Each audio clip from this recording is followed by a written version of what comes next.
Act like you are my Luna tonight.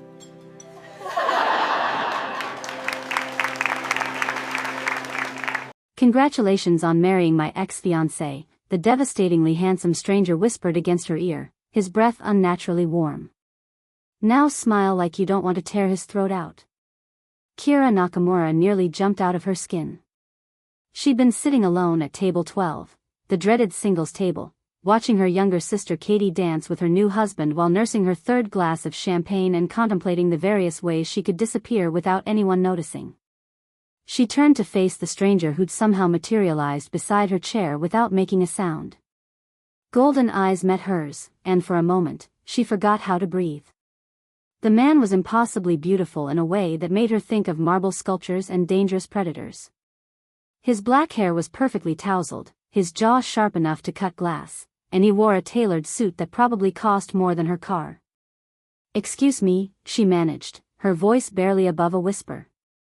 "Your ex," he said, nodding toward the dance floor where Marcus, her ex-boyfriend of 2 years, was spinning his perfectly blonde, perfectly petite girlfriend in circles. "The best man. He's been watching you all evening with that smug little smile. Thought you might want to wipe it off his face." Heat rushed to Kira's cheeks. Of course Marcus was watching. Of course he was enjoying her humiliation. Her +1 had bailed at the last minute, leaving her to face her sister's wedding solo while Marcus paraded around with Brittany, the yoga instructor he'd left her for 6 months ago. "I don't know who you are," Kira said, trying to sound braver than she felt, but... "Zane Voronov." He extended a hand, and when she reluctantly shook it, his skin was fever-hot. "And you're Kira Nakamura, bride's sister, marketing manager at Nakamura and Associates, and currently plotting at least 3 different ways to murder your ex without getting blood on that gorgeous dress." She stared at him. "How do you? I make it my business to know things." His smile was all sharp edges. "Now, do you want to keep sitting here letting him think he broke you, or do you want to show him exactly what he lost?" Before she could answer, Marcus appeared at their table with Brittany attached to his arm like a designer accessory. His brown hair was slightly mussed from dancing, and his face wore that particular expression of false concern that had once fooled her into thinking he actually cared. "Soft." Marcus's voice carried that condescending tone she'd grown to hate. "There you are. I was worried when I didn't see you on the dance floor. Everything okay?" Brittany giggled, actually giggled, and pressed closer to Marcus. "Maybe she just needs the right partner," she said in a voice like cotton candy. "It's so hard to dance alone." The pity in their eyes made Kira want to crawl under the table. Or throw her champagne at them. She was debating which option would cause less of a scene when Zane's arms slipped around her waist. "Sorry I'm late, sweetheart," he said, his voice a low rumble that seemed to vibrate through her bones. Traffic was murder. Kira's mouth fell open. She started to protest, but Zane's fingers pressed gently against her ribs in warning. "Marcus, isn't it?" Zane rose gracefully, and Kira realized he was tall, really tall. He towered over Marcus by at least 6 inches. "The best man. Kira's told me so much about you." Marcus's confident smile faltered. His eyes darted between Zane's expensive suit and the way the man's arm remained possessively around Kira's waist. "I'm sorry, have we met?" "Zane Voronov." He didn't offer his hand, and somehow that made the introduction feel like a dismissal. "I've been traveling for business. Just got back in time for the wedding." "Voronov." Marcus frowned, recognition dawning. "As in Voronov Industries?" "The same." Kira felt her eyes widen. Even she knew that name. Voronov Industries was a massive conglomerate that seemed to have fingers in everything from real estate to renewable energy. She'd seen articles about the mysterious CEO in business magazines, though the photos were always shadowy or taken from a distance. Brittany was practically vibrating with excitement. "Oh my God, you're like, super rich, aren't you?" Zane's smile could have frozen fire. "I do well enough." Marcus cleared his throat, his face red. "Well, it's great that Kira found someone. After our breakup, I was worried she might have trouble moving on. Moving on? Zane's voice dropped to a dangerous whisper, and Kira could have sworn she felt a tremor run through the floor. From you? The temperature at their table seemed to drop 10 degrees.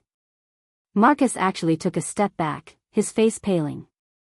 I just meant that you were concerned about a woman you abandoned? Zane's golden eyes were fixed on Marcus with predatory intensity. How thoughtful. Kira stared up at this mysterious man who'd appeared out of nowhere to defend her honor.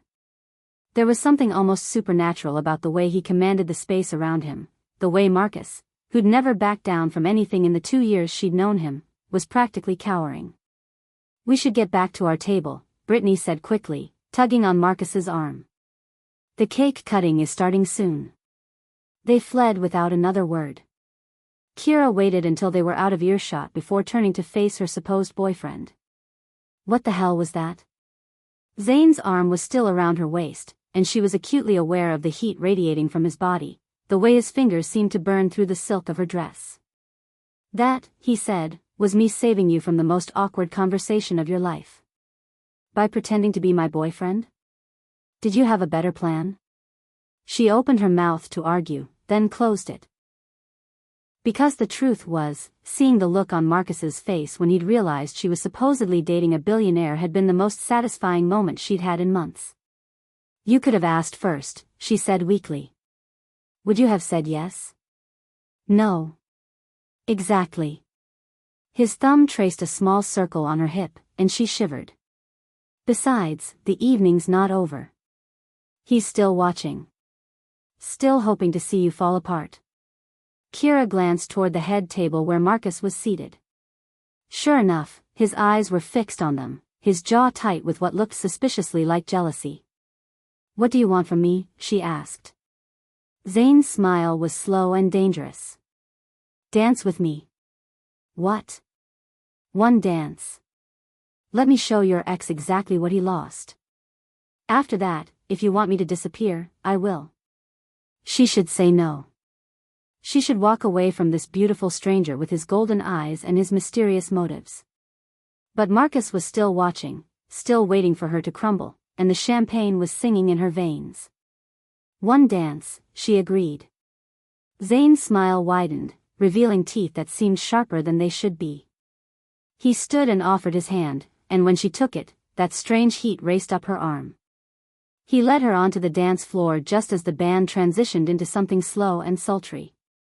His arms slipped around her waist, pulling her close enough that she could feel the solid wall of his chest against her palms. You're trembling, he observed. I don't usually dance with strangers. I'm not a stranger anymore. We've been introduced. His hand was warm against the small of her back, guiding her into a rhythm that felt as natural as breathing. Tell me, Kira Nakamura, what did the fool do to lose you? She looked up into those impossible golden eyes.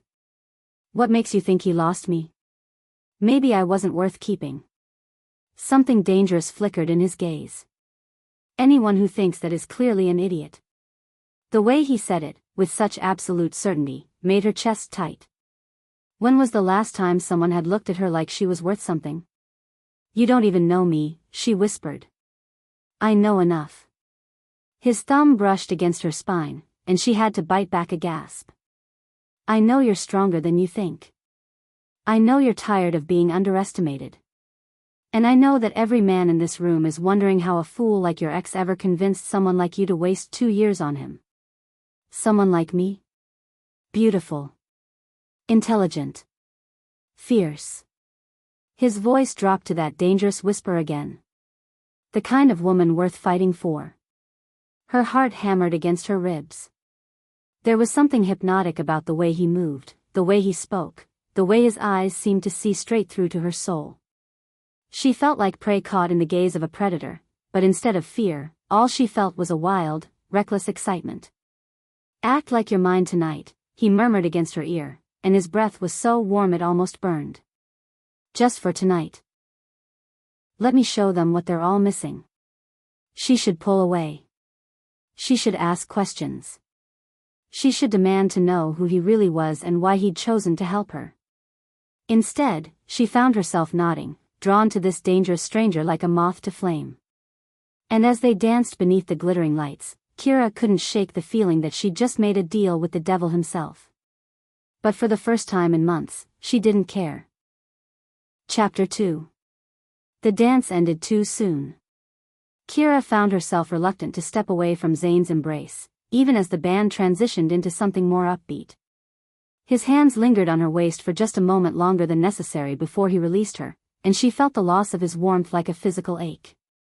That was. She started, then trailed off, unsure how to finish. Effective, he said, his golden eyes scanning the room. Your ex looks like he swallowed something unpleasant. She followed his gaze to where Marcus sat rigidly at the head table, his jaw clenched as he watched them. Brittany was chattering animatedly beside him, apparently oblivious to his distress. Thank you, Kira said quietly. You didn't have to do that. Actually, I did. Zane's expression grew serious. Can we talk somewhere private? There's something I need to discuss with you. Her stomach fluttered with nerves. What kind of something? The kind that benefits us both. He placed his hand on the small of her back, guiding her toward the hotel's terrace. Trust me. The night air was cool against her heated skin as they stepped outside. The terrace overlooked the city, twinkling lights stretching out toward the horizon. A few other guests mingled near the railing, but Zane led her to a secluded corner where the shadows offered privacy. I wasn't entirely honest with you earlier, he began, leaning against the stone balustrade. About why I'm here. Kira's heart sank. Of course there was a catch. Men like Zane Voronov didn't rescue random women out of the kindness of their hearts. I'm listening, she said, crossing her arms. I'm in town on business. Voronov Industries is looking to acquire a tech startup, one that's been hemorrhaging money for the past 18 months despite having some genuinely innovative patents. What does that have to do with me? Zane's smile was rueful. The company is called Novatech Solutions. I believe you know the founder. It took her a moment to connect the dots. David? My brother-in-law David? The very same. Zane straightened, his expression becoming businesslike. He's drowning in debt, Kira. The company will be bankrupt within 6 months if nothing changes. I can save it, and his marriage to your sister, but there's a complication. Kira's mind reeled. She'd known David's company was struggling, but bankruptcy? Katie had never mentioned anything about financial problems. Then again, her sister had always been good at hiding unpleasant truths. What kind of complication? She asked. The deal requires approval from a very conservative board of investors. Old money, traditional values. They're concerned about my reputation.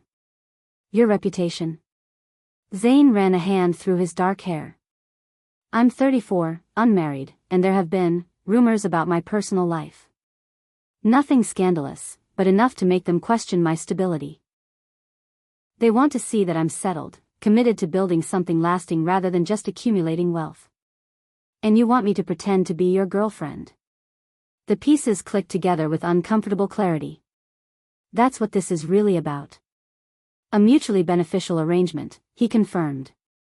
You get to save face in front of your ex and your family. I get the appearance of domestic bliss that will satisfy the board. Everyone wins. Kira stared out at the city lights, her mind spinning. It made sense in a twisted sort of way. But it also felt like she was stepping into something far more complicated than a simple charade. For how long? She asked. A few weeks.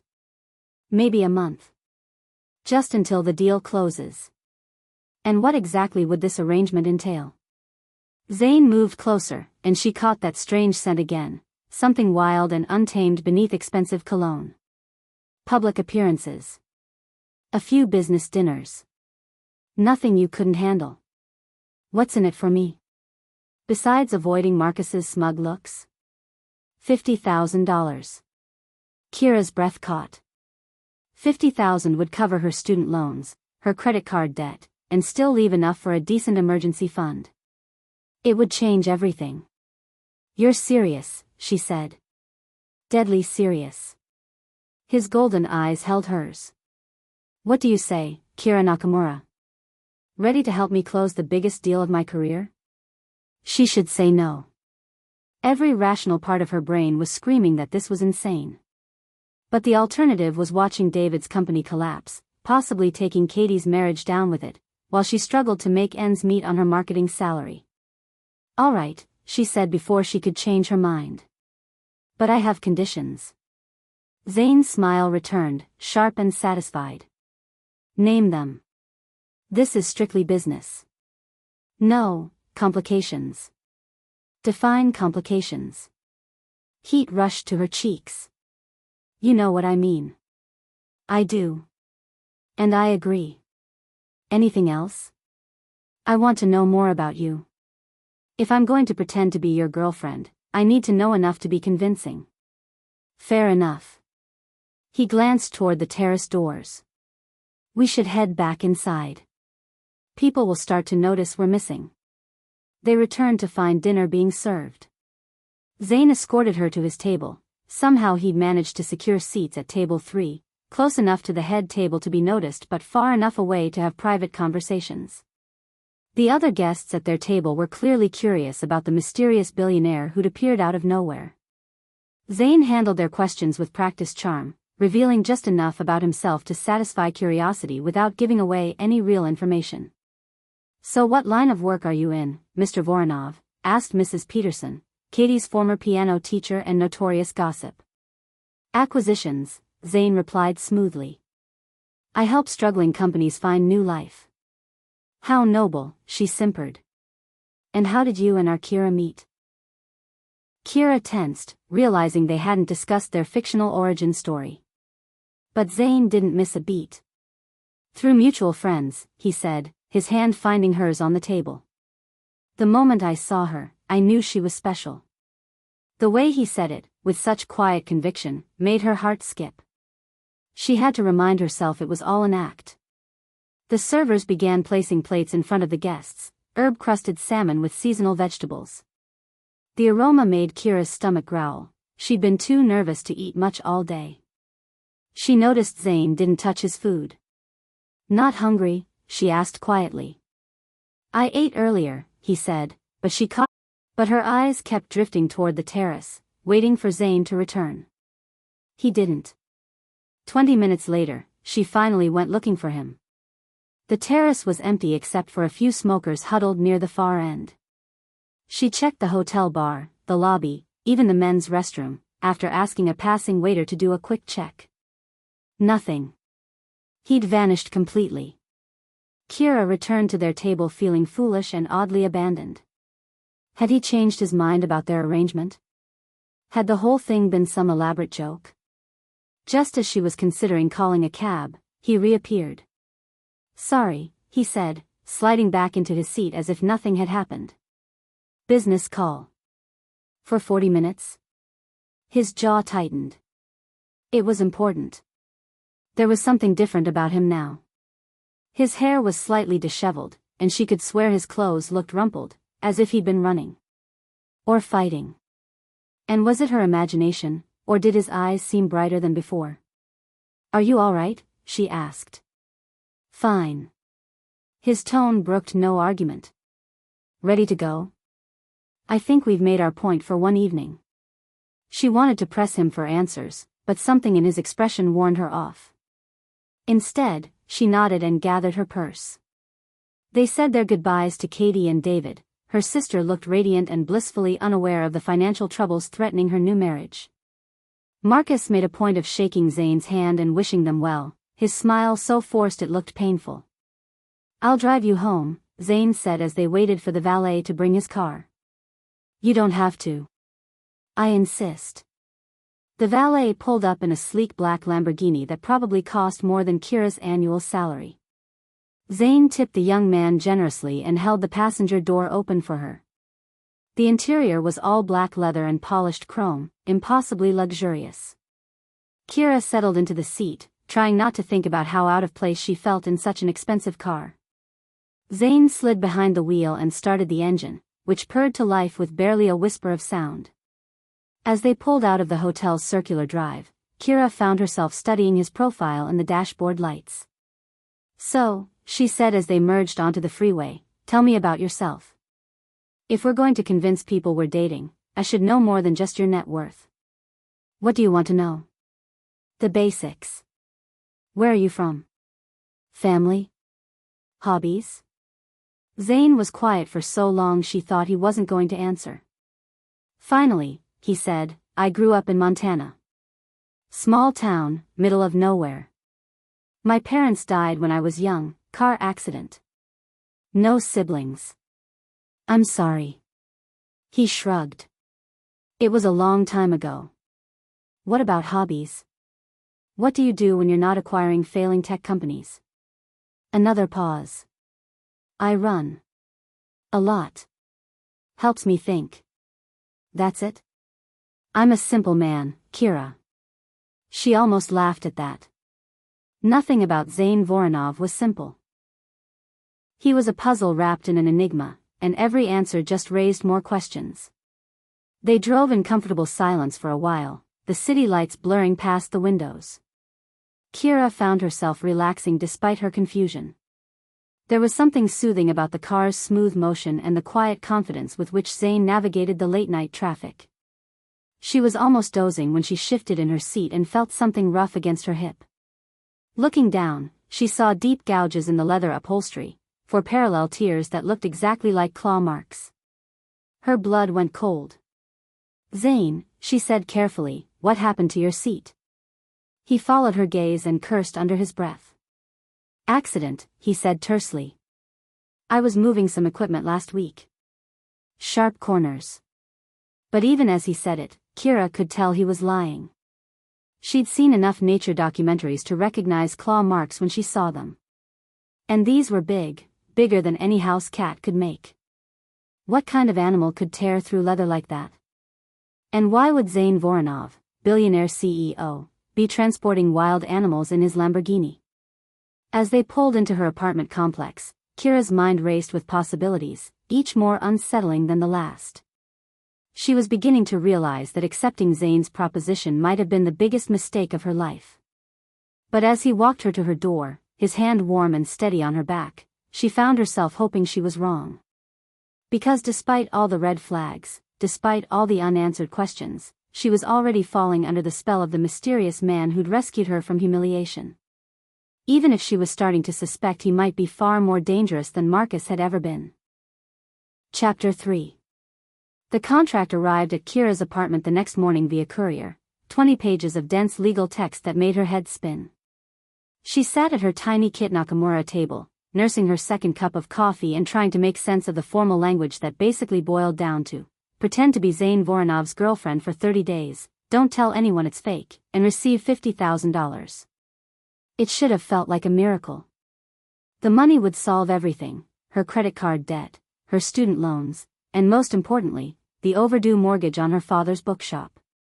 Nakamura's Corner Books had been her father's dream, a cozy little haven tucked between a vintage clothing store and a coffee roastery in the city's arts district. When he died 2 years ago from a sudden heart attack, Kira had inherited both the shop and its mounting debts. She'd been struggling to keep it afloat ever since, working her marketing day job while spending evenings and weekends managing inventory and serving the handful of loyal customers who still preferred physical books to digital ones. The foreclosure notice had arrived 3 weeks ago. She had until the end of the month to come up with the back payments, or the bank would take the one piece of her father she had left. $50,000 would save the bookshop and give her breathing room to figure out a long-term plan. All she had to do was pretend to be in love with a man who disappeared during full moon toasts and had claw marks in his car.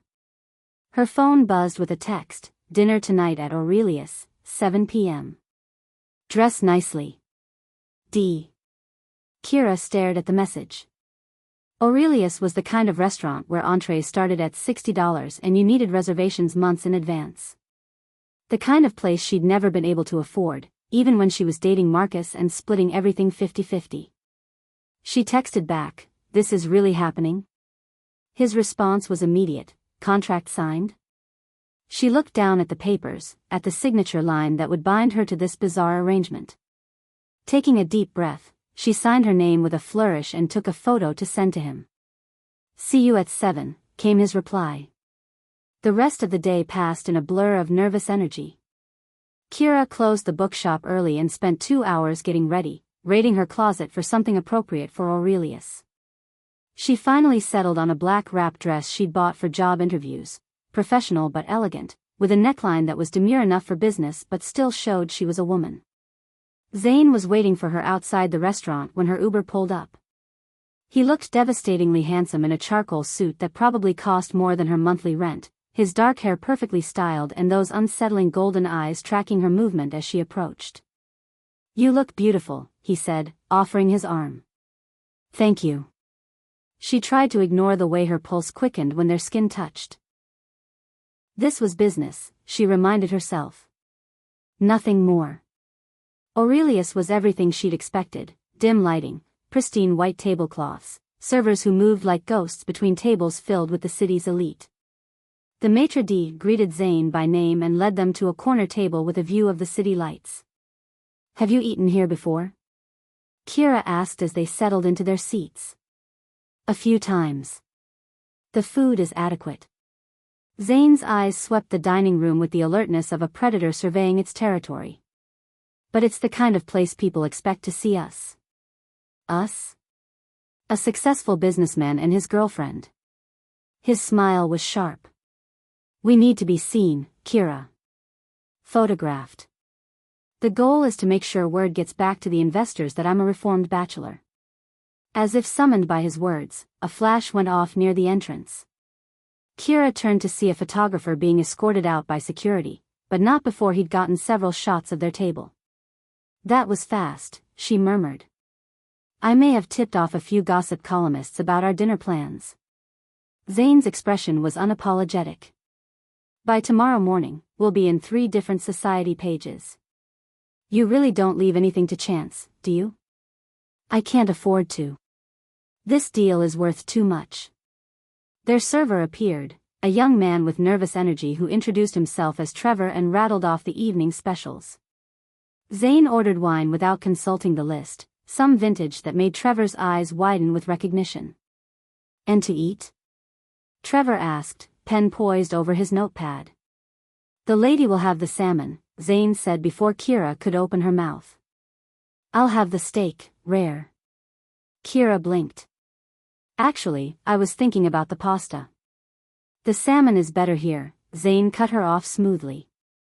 "Trust me." Trevor nodded and hurried away, leaving Kira staring across the table at her fake boyfriend. "Did you just order for me?" "I did." Zane seemed completely unbothered by her incredulous tone. "Problem?" "I'm capable of reading a menu and making my own choices." "Of course you are. But we're putting on a show, remember? A certain type of man expects to take care of these details for his woman." "His woman?" Her voice pitched higher. "Are you serious right now?" Zane leaned forward, his voice dropping to that dangerous whisper she was beginning to recognize. "We discussed this, Kira. You're playing a role. The investors I need to impress are old-fashioned, traditional. They want to see that I can provide, that I'm in control." "In control of what?" "My dinner choices. In control of my life. My relationships. My future." His golden eyes held hers steadily. "For the next month, that includes you." The possessive way he said it sent an unwelcome shiver down her spine. She told herself it was annoyance, not attraction. "Fine," she said through gritted teeth. "But next time, ask first." "Next time, I'll consider it." Trevor returned with the wine. A bottle that probably cost more than Kira's monthly grocery budget. Zane tasted it with the practiced efficiency of someone who'd done this countless times, then nodded his approval. "So," Kira said as Trevor poured their glasses, "tell me about this business deal that's worth all this trouble." Zane swirled his wine but didn't drink. "Your brother-in-law's company has developed some interesting technology. Predictive algorithms that could revolutionize several industries. But David Nakamura is a brilliant programmer and a terrible businessman. He's hemorrhaging money on unnecessary overhead, failed marketing campaigns, and partnerships with companies that are bleeding him dry. Kira's chest tightened. She'd suspected David was struggling, but hearing it laid out so bluntly was jarring. How bad is it? Bad enough that he'll lose everything if someone doesn't intervene soon. Zane finally took a sip of wine. I can save the company, but only if I can convince my investors that I'm a stable, long-term prospect. Hence our arrangement. And if you can't convince them? His smile was cold. Then your sister's husband declares bankruptcy, their marriage implodes under the financial stress, and several dozen employees lose their jobs. No pressure. Before Kira could respond, she became aware of a change in the restaurant's atmosphere. Conversations had grown quieter, servers moved with increased urgency, and several diners were glancing toward the entrance with poorly concealed nervousness. Zane had gone completely still, that inhuman stillness she'd noticed at the wedding. His nostrils flared slightly, as if he was scenting the air, and his hand tightened around his wine glass. What? Kira began, but he cut her off with a sharp gesture. Don't turn around, he said quietly. But we have company. Despite his warning, she couldn't help but glance toward the entrance. What she saw made her blood run cold. A man had entered, tall, pale, and sharp-featured, with platinum blonde hair and eyes like chips of ice. He was accompanied by 3 other men, all of whom shared the same unnaturally pale complexion and predatory grace. They moved through the restaurant like wolves, and other diners seemed to instinctively shy away from them. Viktor Morozov, Zane said, his voice barely audible. This complicates things. Who is he? Competition. The pale man's gaze swept the dining room and landed on their table. His lips curved in a smile that held no warmth, and he began walking toward them with purposeful strides. Zane Voronov, Viktor said as he approached, his accent faintly Eastern European. What a delightful surprise. Zane rose from his chair with fluid grace, and Kira was struck by how the 2 men faced each other, like alpha predators meeting on neutral ground. The temperature around their table seemed to drop 10 degrees. Viktor. Zane's voice was carefully neutral. I wasn't aware you were in town. Business brings me here, as I'm sure it does you. Viktor's pale eyes shifted to Kira, and she suppressed a shudder. There was something deeply unsettling about his gaze, something that made her skin crawl. And who is this lovely creature? Kira Nakamura, Zane said, moving slightly so he was between her and Viktor. My girlfriend. Ah. Viktor's smile widened, revealing teeth that seemed unusually sharp. How domestic of you. The 3 men who'd accompanied Viktor spread out slightly, taking positions that blocked the nearest exits. Other diners were beginning to notice the tension, conversations stopping mid-sentence as people sensed something predatory in the air. If you'll excuse us, Zane said, we were just finishing our meal. Of course. I wouldn't want to interrupt such an intimate evening. Viktor's gaze lingered on Kira for a moment too long. Perhaps we'll see each other again soon. It sounded like a threat. Viktor and his associates moved to a table across the room, but Kira could feel their eyes on her throughout the rest of the meal. The tension was suffocating, like the moments before a thunderstorm when the air itself seems to vibrate with barely contained energy. Who is he really? Kira asked when their food arrived. Someone who wants what I want, Zane replied, cutting into his steak with more force than necessary. She noticed he'd ordered it so rare it was practically bleeding. And who isn't particularly concerned about collateral damage? Meaning? Meaning you should stay away from him. Zane's golden eyes met hers across the table. Promise me, Kira. If you see him again, anywhere, you call me immediately. The intensity in his voice made her mouth go dry. You're scaring me. Good. You should be scared. They ate in relative silence after that, the weight of Viktor's presence casting a shadow over the evening. Kira picked at her salmon, her appetite gone, while Zane devoured his steak with an efficiency that seemed almost animalistic. Trevor appeared to refill their wine glasses, his hands shaking slightly as he navigated between the 2 groups of predatory men. As he leaned over to pour Kira's wine, his trembling grew worse. It happened in slow motion. The wine bottle slipped from Trevor's nervous fingers, red liquid splashing across the white tablecloth and onto Kira's dress. She gasped as the cold wine soaked through the fabric, staining the black material. "Oh God, I'm so sorry," Trevor stammered, grabbing napkins from the neighboring table. "I'm so clumsy, please let me." He never finished the sentence. Zane was on his feet so fast Kira's eyes could barely track the movement. His hand shot out and grabbed Trevor by the throat, lifting the young man nearly off his feet. Trevor's eyes went wide with terror as Zane's face transformed into something savage and inhuman.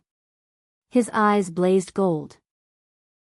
Not the warm amber they'd been moments before, but a brilliant, otherworldly gold that seemed to burn with inner fire. His lips pulled back in a snarl, revealing teeth that looked far too sharp to be human. "You touched her," Zane growled, his voice dropping to a register that seemed to vibrate through the floor itself. Trevor made a choked sound, his feet barely touching the ground as Zane held him suspended. Other diners were starting to stare, some pulling out phones to record the confrontation. "Zane," Kira said sharply, standing and placing a hand on his arm.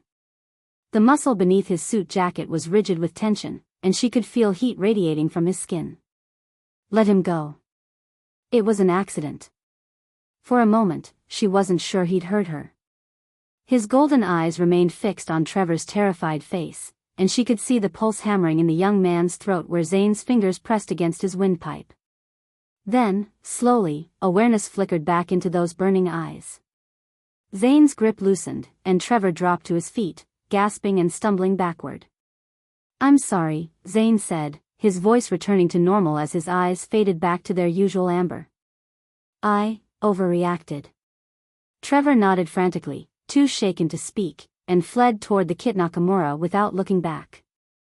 Kira stared at the man she'd agreed to pretend to love, her heart pounding with fear and something else she didn't want to name.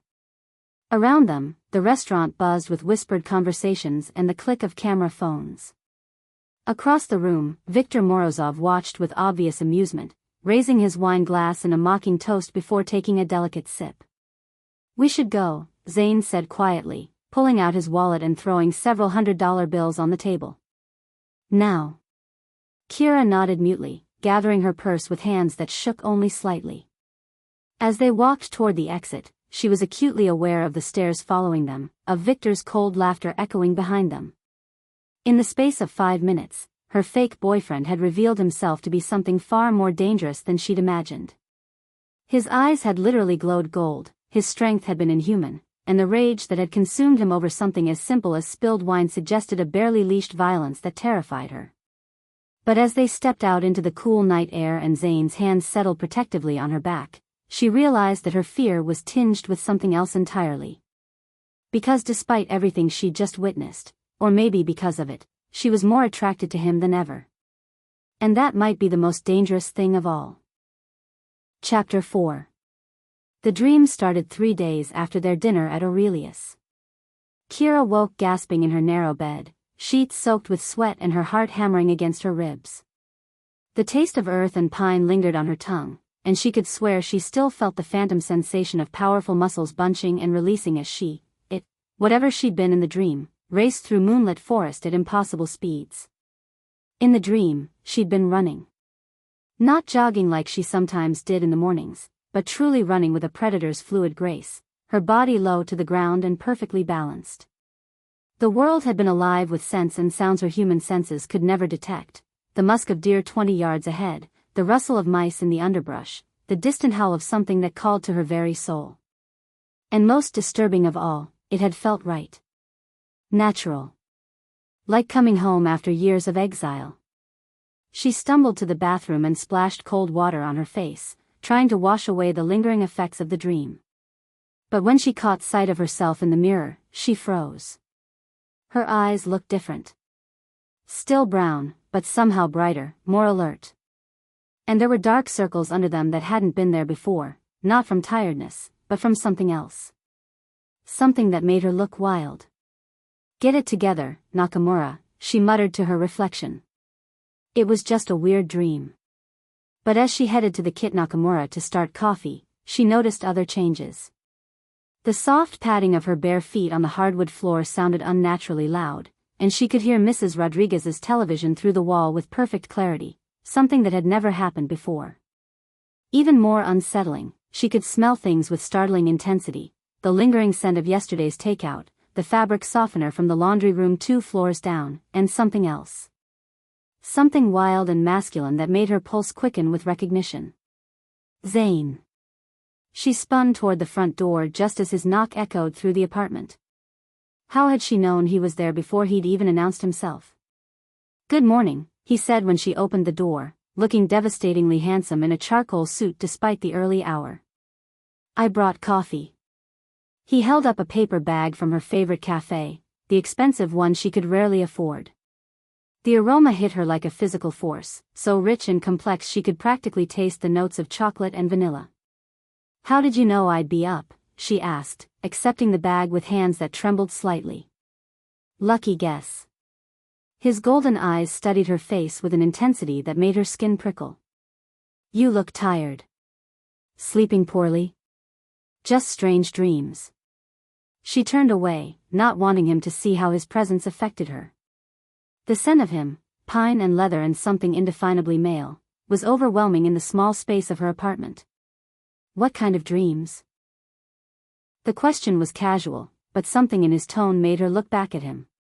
He was standing perfectly still again, that predatory stillness that always unsettled her. "Running dreams," she said carefully. "Probably just stress." Zane moved closer, and she caught herself taking a step back. Not from fear, but from the sudden, inexplicable urge to press herself against him and breathe in that intoxicating scent until she was dizzy with it. What the hell was wrong with her?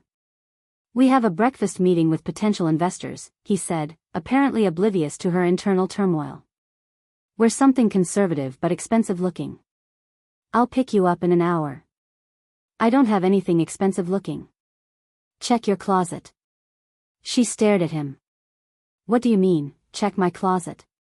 His smile was sharp and unapologetic. "I took the liberty of having a few things delivered. Consider it part of our arrangement. You need to look the part if you're going to convince people we're together." Heat flashed through her, anger, she told herself, though it felt suspiciously like something else entirely. "You bought me clothes?" "Without asking?" "I bought my girlfriend clothes," he corrected smoothly. "There's a difference." "The hell there is." She crossed her arms, trying to ignore the way his eyes tracked the movement. "I can dress myself, Zane. I'm not some charity case you need to rescue." Something flickered in his expression, surprise, maybe, or approval. "No, you're not. But you are mine for the next month, and I take care of what's mine." The possessive edge in his voice sent a shiver down her spine that had nothing to do with fear. Before she could respond, he was moving toward her, closing the distance between them with that fluid grace that always reminded her of a stalking cat. "Check your closet, Kira," he said softly, his voice dropping to that dangerous whisper. "Then get ready. We have work to do." He was gone before she could argue further, leaving her apartment filled with his scent and her body humming with an energy she didn't understand. In her bedroom, she found her tiny closet transformed. Designer dresses hung beside tailored blazers, silk blouses arranged by color next to shoes that probably cost more than her monthly rent. Everything was in her exact size, as if he'd somehow memorized her measurements. She selected a navy suit that fit her perfectly, too perfectly, and tried not to think about how he'd known her size so precisely. The breakfast meeting was held at Zane's penthouse, a sprawling space 40 floors above the city with floor-to-ceiling windows that offered a breathtaking view. Kira had never been anywhere so luxurious, and she felt distinctly out of place despite the expensive clothes. The investors were exactly what she'd expected, 3 older men in impeccable suits who spoke in numbers and percentages while sipping coffee that probably cost more per pound than most people made in a day. They treated her with polite dismissal, the way powerful men had always treated women they considered decorative accessories. But something strange happened during the meeting. Every time one of them spoke, she found herself picking up subtle cues she'd never noticed before, micro-expressions, changes in scent that suggested nervousness or deception, the slight variations in heart rate that indicated when someone was lying. When Harrison Webb, the lead investor, claimed his concerns about Zane's stability were purely financial, she caught the spike of something else in his scent. Fear, maybe. Or jealousy.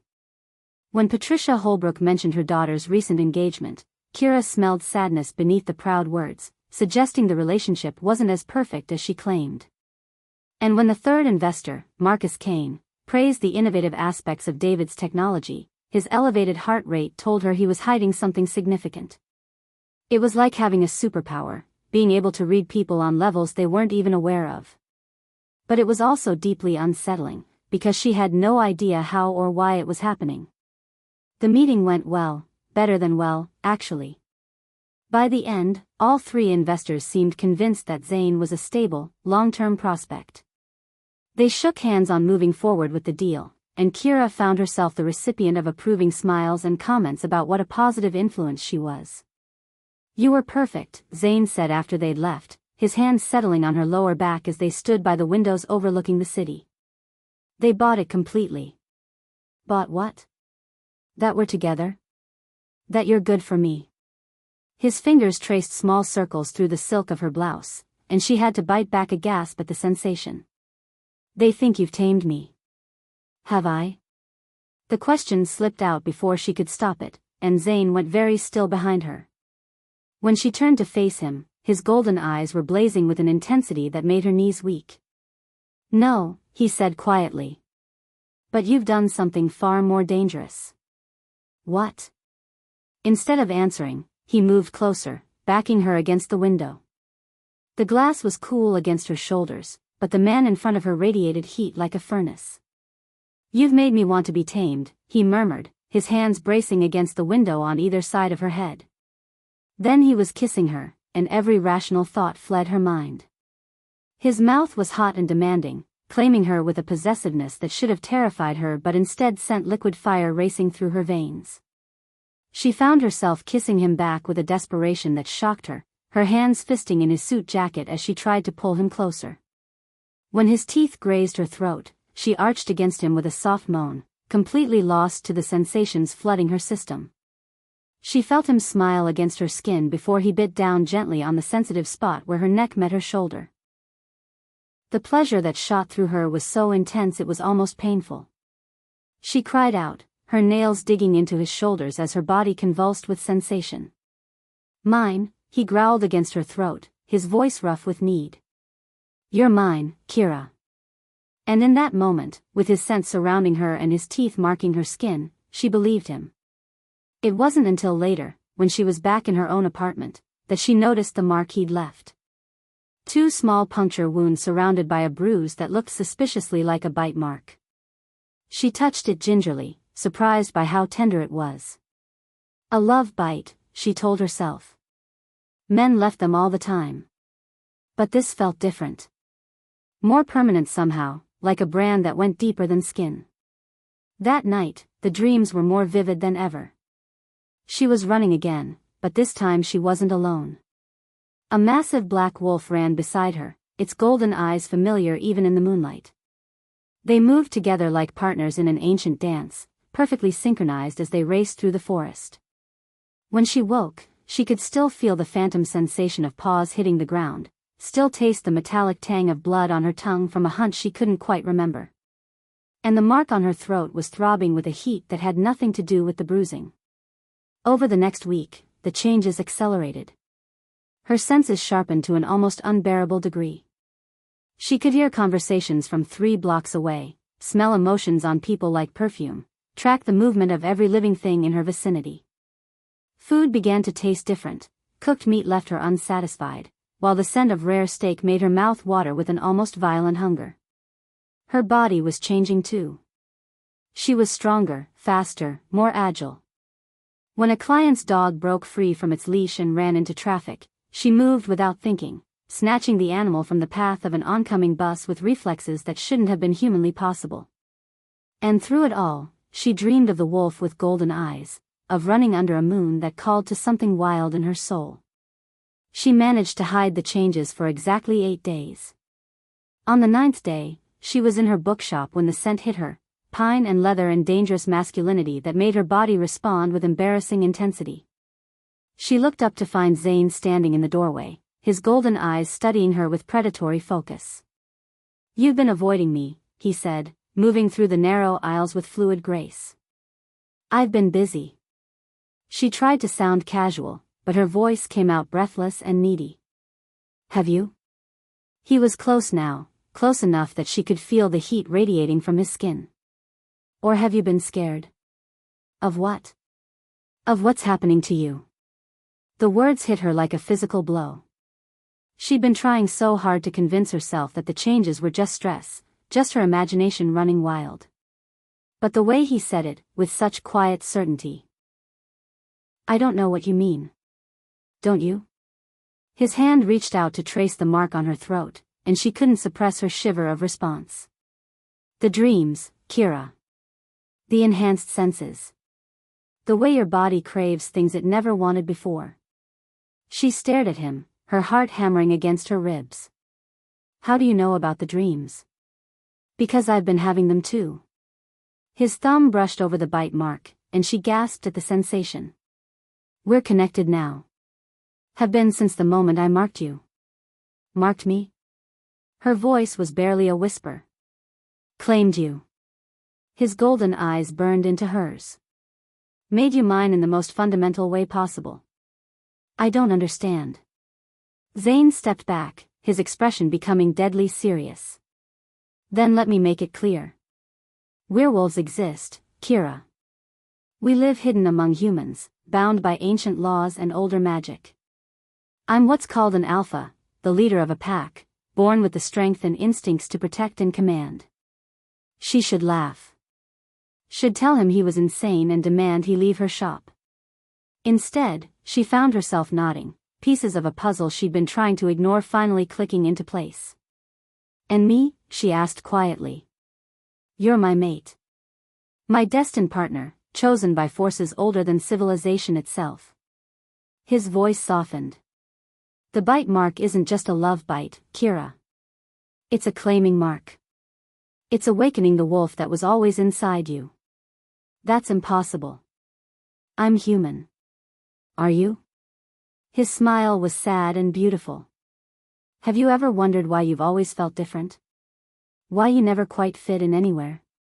Why the moon calls to you in ways you can't explain?" She had wondered. All her life, she'd felt like she was wearing a costume that didn't quite fit, playing a role that wasn't quite right. Even as a child, she'd been drawn to wild places, had dreams of running and hunting and belonging to something larger than herself. "My parents were human," Zane agreed. "But somewhere in your bloodline, there's wolf heritage. Dormant, waiting for the right trigger to awaken it. And you were that trigger." "Yes." She sank into the chair behind her counter, her legs suddenly unable to support her weight. "This is insane. I know it's overwhelming." "Overwhelming?" She laughed, but there was no humor in the sound. "You're telling me I'm turning into a werewolf because you bit me during what we did in your penthouse. The claiming mark activates dormant wolf genetics. But Kira, there's something else. Something I need you to understand." He moved closer, his expression grave. "The changes you're experiencing, the strength of your wolf, it's unlike anything I've seen before." "What do you mean?" "I mean your bloodline isn't just any wolf heritage." His golden eyes met hers steadily.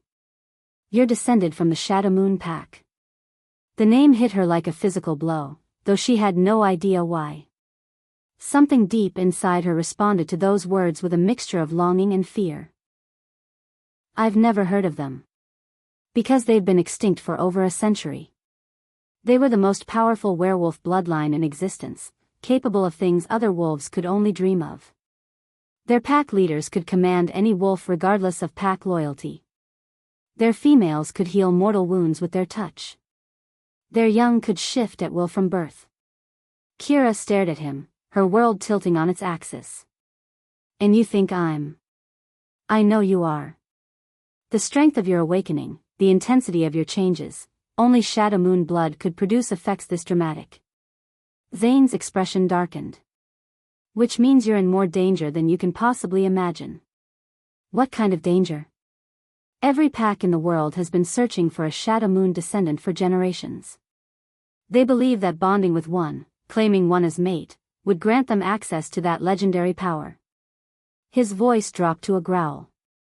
Viktor Morozov isn't just my business rival, Kira. He's the alpha of a pack that's been hunting Shadow Moon bloodlines for decades. The memory of those cold, pale eyes studying her at Aurelius made her shiver. He knows what I am. He suspects. And if he confirms it? Zane's hands clenched into fists. He'll do everything in his power to take you from me. To claim me himself. Yes. The word hung between them like a death sentence. Kira closed her eyes, trying to process everything he'd told her. Werewolves. Fated mates. Ancient bloodlines. A month ago, her biggest worry had been paying her credit card bill on time. What happens now? She asked quietly. Now we prepare. Zane's voice was grim with determination. Because Viktor isn't the only one who'll come for you once word spreads. Every power-hungry alpha in the world will see you as the key to ultimate dominance. And you? She opened her eyes to meet his gaze. What do you see me as? For a moment, his carefully controlled expression cracked, revealing something raw and desperate underneath. As the other half of my soul, he said quietly. The woman I'd die to protect and kill to keep. The intensity in his voice stole her breath. But beneath the fear and confusion, she felt something else stirring. Something that recognized the truth in his words, that responded to the possessive claim in his voice with a hunger she'd never experienced before. She was changing, becoming something beyond human understanding.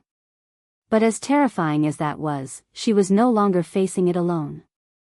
Because whatever she was becoming, whatever dangers lay ahead, she belonged to the golden-eyed predator who'd marked her as his own. And maybe, just maybe, that would be enough to keep her alive. Chapter 5. The call came at 3 a.m. Kira jolted awake in Zane's penthouse, her enhanced senses immediately cataloging everything wrong about the sound. The ringtone was hers, but the phone was across the room on the nightstand. She'd been able to hear it from the bed 40 feet away, through walls that should have muffled the sound completely. Beside her, Zane was already moving with that fluid grace that no longer seemed quite human. He'd insisted she stay at his place after the revelations in the bookshop 3 days ago, claiming her scent was too easy to track at her own apartment. She hadn't argued, not when every instinct she was developing screamed that she was being hunted. Don't answer it, Zane said sharply as she reached for the phone. But she'd already seen the caller ID. It's Katie. Her sister never called this late. Katie was the responsible one, the one who went to bed at 10 and woke up at 6:30 like clockwork. A 3 a.m. call from Katie meant something was terribly wrong. Kira swiped to answer before Zane could stop her. Katie? What's? Kira. The voice that came through the phone was male, accented, and coldly amused. How lovely to finally speak directly. Viktor Morozov. The phone nearly slipped from her suddenly nerveless fingers. Across the room, Zane went completely still, his golden eyes blazing as he caught the scent of her fear. Where's my sister? Kira's voice came out steadier than she felt. Safe. For now. Viktor's tone was conversational, as if they were discussing the weather. She's a lovely girl, you're Katie. Such pretty blonde hair. It would be a shame if something happened to damage that perfection. White-hot rage flooded through Kira's system, so intense it made her vision blur. She could feel something wild and dangerous stirring beneath her skin, responding to the threat against her family with predatory fury. If you hurt her. You'll what? Viktor laughed, the sound like ice cracking. You're barely awakened, little wolf. You have no idea what you're capable of, much less how to control it. Zane appeared beside her, his hands settling on her shoulder in a gesture that was both comforting and restraining. She could feel the tension radiating from him, the barely leashed violence that suggested he was fighting every instinct to hunt down Viktor and tear his throat out. What do you want? She asked. I think you know. A trade. Your sister's life for yours. Done. No. Zane's voice was a low growl. Absolutely not. Victor's laughter grew colder. Ah, the protective alpha speaks. Tell me, Voronov, does she know the truth about why you found her? About what your real interest in David Nakamura's little company was? Kira looked at Zane sharply. What's he talking about? Zane's jaw was clenched so tightly she could see the muscle jumping. Not now. Oh, but this is the perfect time, Victor purred through the phone. You see, dear Kira, your mate's acquisition of Novatech was never about business. It was about hunting. Hunting what? Survivors. How did you find me? The same way your devoted Alpha did. Through David Nakamura's database. Amazing what people will share online these days. Family trees, DNA results, old photographs. Your father had been quite the genealogy enthusiast, hadn't he? Posted extensively about his family's European heritage, their migration patterns, even some rather interesting family legends about ancestors who could speak with wolves. Kira's legs gave out. Zane caught her before she could hit the floor, his arms wrapping around her as she processed the magnitude of Victor's revelation. Her parents hadn't just been werewolves, they'd been murdered for it. And she'd been living a lie for 20 years, thinking their deaths were a tragic accident. The beautiful irony, Victor continued, is that Voronov here was hunting the same bloodline I'd been tracking. Though I suspect his motives were rather different from mine. I wanted justice, Zane said quietly. I wanted to know why my family died. And instead, you found your mate. How poetic. Victor's amusement was palpable. Tell me, Alpha, what will you choose now? Your pack's safety or the girl's life? What do you mean? Simple. The Shadow Moon bloodline is too dangerous to be allowed to mature. Kira's powers are already manifesting. I can smell the change on her from here. Soon, she'll be strong enough to challenge any alpha, to command any wolf regardless of pack loyalty. She could build an empire. I would never. Wouldn't you? Victor's voice dropped to a whisper. When your enemies threaten everything you love? When lesser alphas try to take what's yours? The power is intoxicating, little wolf. It whispers sweet promises of control, of safety, of never having to fear again. Kira felt something dark and hungry stir in her chest at his words. The part of her that was still human recoiled from it, but the awakening wolf recognized the truth in what he said. She could feel the potential thrumming beneath her skin, the ability to command, to dominate, to ensure no one could ever hurt her family again.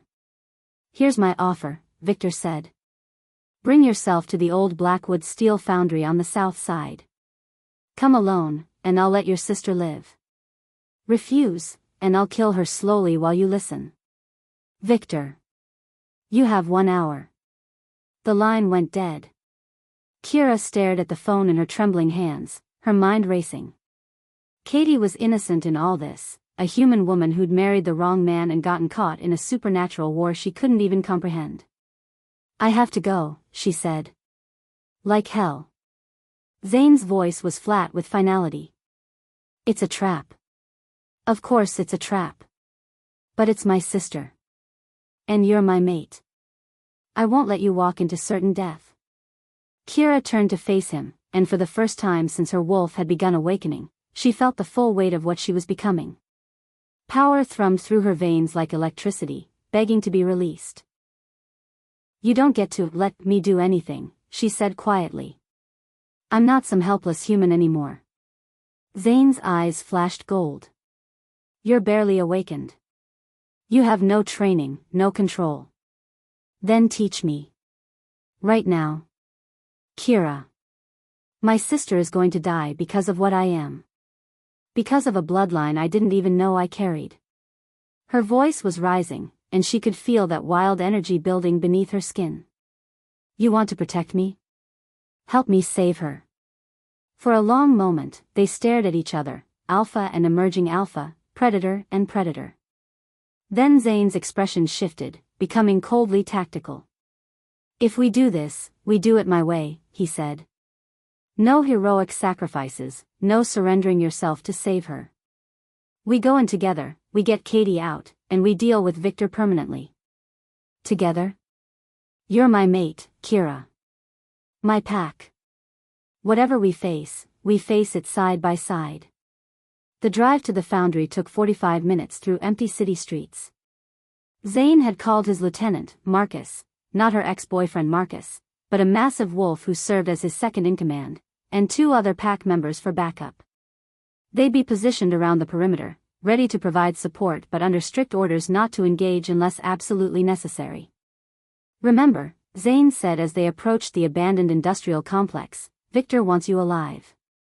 That gives us an advantage. What if Katie's already dead?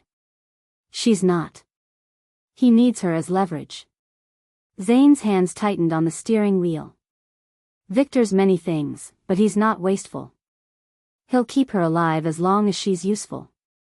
The Blackwood Steel Foundry had been abandoned for decades, its massive structures looming against the night sky like the bones of some prehistoric beast. Broken windows stared down at them like dead eyes, and the air carried the scent of rust and decay. And something else. Something that made Kira's newly awakened senses recoil in disgust. I smell blood, she whispered. Zane's nostrils flared. Not Katie's. Someone else. They approached the main building cautiously, every shadow a potential threat. The massive doors had been wedged open, and yellow light spilled out from somewhere deep inside the structure. Kira. Katie's voice echoed from within, high and terrified. Please, don't. The voice cut off abruptly, replaced by a sound that made Kira's blood run cold, a low, rumbling growl that seemed to vibrate through the building's steel framework. He's shifted, Zane said grimly. Full wolf form. That means he's done playing games. They moved through the foundry's maze of rusted machinery and abandoned workstations, following the scent trail deeper into the building. The sound of their footsteps echoed eerily in the vast space, but Kira's enhanced hearing caught other sounds, the rapid flutter of Katie's heartbeat, the soft pad of paws on concrete, and underneath it all, a low whimper of pain. They found them in the foundry's main work area, a cavernous space dominated by the skeletal remains of massive steel furnaces. Katie was bound to a support pillar in the center of the room, her face streaked with tears and a gag covering her mouth. Around her, 5 wolves prowled in a loose circle, all unnaturally pale with those same cold eyes she remembered from the restaurant. Victor stood in human form near one of the furnaces, his platinum hair gleaming in the harsh light. At his feet lay another wolf, smaller than the others, whimpering and bleeding from deep gashes along its flank. Punctual, Victor said without turning around. I appreciate that in a business partner. Let my sister go, Kira called, stepping into the light. You have what you want. Do I? Victor finally turned, and his smile was sharp enough to cut. Because what I want is the last Shadow Moon bloodline under my control. What I have is an awakened wolf with no training and a protective alpha who'll die before he lets me claim her. Then we have a problem. Indeed we do. Victor gestured to the wounded wolf at his feet. This is Timothy, one of your brother-in-law's employees. Turned out he had some interesting bloodline markers as well, distant Shadow Moon heritage, though nothing like yours. I was hoping he might provide some insight into your family's abilities. The wolf whimpered again, and Kira realized with horror that the creature was barely alive. Unfortunately, Victor continued, his gifts were limited. But his death won't be wasted. You see, Shadow Moon blood has certain properties that are quite useful in ritual magic. You're insane. I'm thorough. Victor's pale eyes fixed on her with predatory intensity.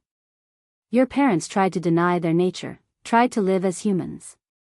Look where it got them. You could be so much more, Kira. With the right guidance, the right motivation. Over my dead body, Zane snarled, moving to stand beside her. That can be arranged. Victor raised his hand, and the 5 wolves stopped their prowling, focusing their attention on Zane with laser precision. Kill the alpha. Bring me the girl. The attack came fast, 5 werewolves moving with coordinated precision, their pale forms blurring with supernatural speed. Zane shifted mid-stride, his human form dissolving into the massive black wolf she'd seen in her dreams.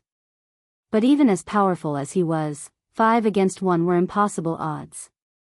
Kira watched in horror as they swarmed him, their teeth flashing as they sought to drag him down. Zane fought with the savage grace of a born alpha, but there were too many of them. One of the wolves broke away from the pack, its cold eyes fixed on her with predatory hunger. It launched itself through the air, claws extended and fangs bared. Kira moved without thinking. Her hand shot out to catch the wolf mid-leap, her fingers closing around its throat with crushing force. The impact should have knocked her down, should have driven them both to the ground in a tangle of claws and teeth. Instead, she held the writhing werewolf suspended in the air as if it weighed nothing. The wolf's eyes went wide with shock and fear as it clawed frantically at her grip. But Kira's fingers were like steel bands, and she could feel something dark and terrible flowing through her, power that made her feel invincible. With a casual flex of her hand, she crushed the wolf's windpipe. It died with a strangled whimper, its body going limp in her grasp. She dropped it to the concrete floor and turned toward the remaining wolves with a smile that felt more predator than human. "My turn," she said. The second wolf hesitated, some primal instinct warning it that the prey had just become the predator. That moment of uncertainty was all Kira needed. She moved with speed that made the werewolves look slow, crossing the distance between them in a single bound. Her fist connected with the wolf's skull with a wet crack that echoed through the foundry. The third wolf tried to run. Kira caught it before it made it 10 feet, her enhanced reflexes allowing her to anticipate its movement. She grabbed it by the hind leg and swung it into one of the steel support pillars with enough force to dent the metal. The wolf hit the ground and didn't get up. The remaining 2 wolves released Zane and backed away, their ears flat against their skulls and their tails tucked in submission.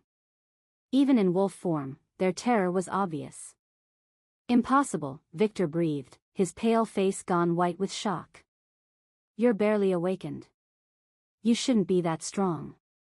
Kira looked down at her hands, still human, still delicate looking, but capable of crushing bone and steel. The dark power thrummed beneath her skin like a living thing, whispering promises of dominance and control. "Apparently," she said, her voice carrying harmonics that made the surviving wolves whimper, "I'm full of surprises." Victor's composure cracked, revealing the fear beneath his cold exterior. "You don't understand what you're becoming. The power will consume you, turn you into something monstrous." "Like you?" Kira took a step toward him, and he actually retreated. "You murdered my parents. You kidnapped my sister. You tortured an innocent man. I was protecting our species. You were protecting your own ambitions." She could end this now. The power flowing through her would make it easy, a single touch, and Viktor Morozov would cease to exist. The dark whispers in her mind urged her to do it, to claim her place as the apex predator she was meant to be. But then she heard Katie's muffled sob from across the room, and the human part of her reasserted itself. "Get out," she said quietly. "Take your surviving wolves and run. If I ever see you again, I won't be so merciful." Victor stared at her for a long moment, his pale eyes calculating. Then he smiled, a cold, sharp expression that promised future retribution. "This isn't over, little wolf. You've shown your true nature now. Every pack in the world will know what you are, what you're capable of. They'll come for you, and next time, they won't underestimate you." He gestured to his remaining wolves, and they slunk toward the exit like beaten dogs. Just before he disappeared into the shadows, Victor turned back. "Enjoy your power, Kira Nakamura. But remember, monsters are made, not born. And you've just taken your first step down that path." Then he was gone, leaving behind only the scent of blood and fear. Kira stood in the sudden silence, staring at the 3 bodies scattered around the foundry floor. She'd killed them. With her bare hands, without shifting, without even thinking about it. The power still thrummed beneath her skin, dark and seductive and terrifyingly addictive. Zane shifted back to human form and moved toward her carefully, as if approaching a wild animal that might bolt or attack. "Kira," he said quietly. "Look at me."